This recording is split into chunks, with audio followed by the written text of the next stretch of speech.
So first of all, there are ups and downs, even in this process of coming back to the land, as we saw in the Talmud Yerushalmi and other sources in the Midrash that says Shir Shirim Rabbah, the Mashiach, it says Nichse v'nigle, Nichse v'nigle.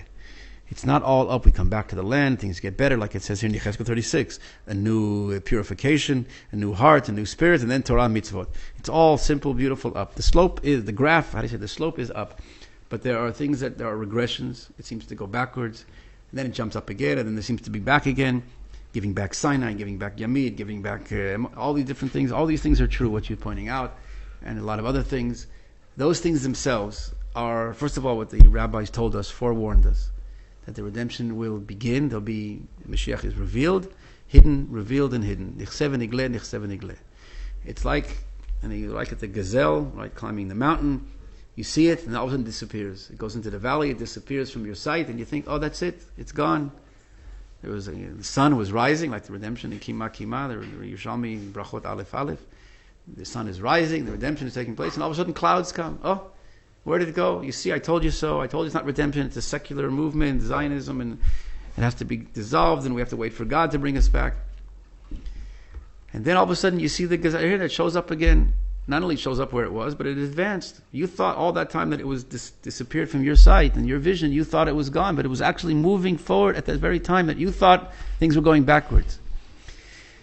The understanding of the redemption includes what seem to be regressions, and those very regressions, or Rav Kook calls them the crises, and the negative are the very tools which, if you don't advance by yourself, understanding and the wisdom and recognition of the process, there's an ingrown, implanted, built-in mechanism by God in this system of redemption to force out that growth. Even if you do not want to grow, you won't be able to stay put. You won't be able to stay a child and nice and quiet and things are a responsibility. I don't want all the adulthood.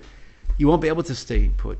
The spirit of redemption that is implanted at times, the redemption of this new spirit like we have on Shabbat, this divine infusion, like he says, these people are infused with the breath of life. Where does that come from? That's Yechezkel 37, the dry bones. I will put into a breath of life in you, and as a new breath of life that comes from God, even if the people themselves that are being infused with that new breath and that spirit, that new vitality, are not aware of the source of that breath, that new life.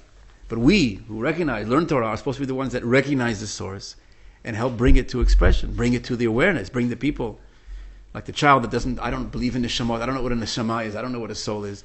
He has a soul whether he agrees or not. Our goal is to be aware of that soul, to recognize it, and help him also come to the awareness and live accordingly and bring it to its full expression, bring out that beautiful gift that you have. But first of all, we have to recognize that he has that gift. If you say that he says he doesn't have that gift. He doesn't have a neshama. It's a secular state. We don't believe in God. We don't have God. We don't want God. We're not a holy state. We're just like everyone else. We don't believe in redemption. That doesn't change the fact. We don't agree with him because he even says so. He even said it's a secular state.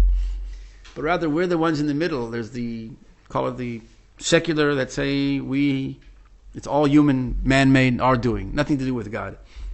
And there's so to speak religious that say, you're right. We agree with you that it's man-made, it's a secular movement, it's Ben Gurion, it's Herzl, that's why we're against.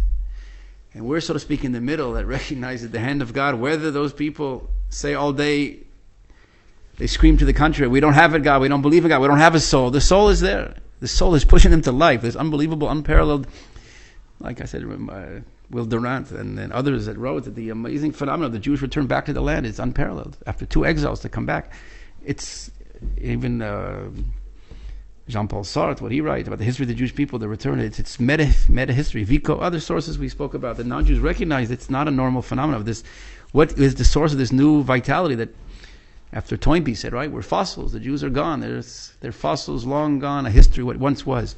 And all of a sudden the rebirth of this nation, that comes from a spirit of life, again, even if those that are inspired by that source are not aware of it. Like on Shabbat, we all get a neshama yetera, this extra spiritual energy, whether we believe or not, whether we know or not, whether we recognize, whether we live accordingly or not.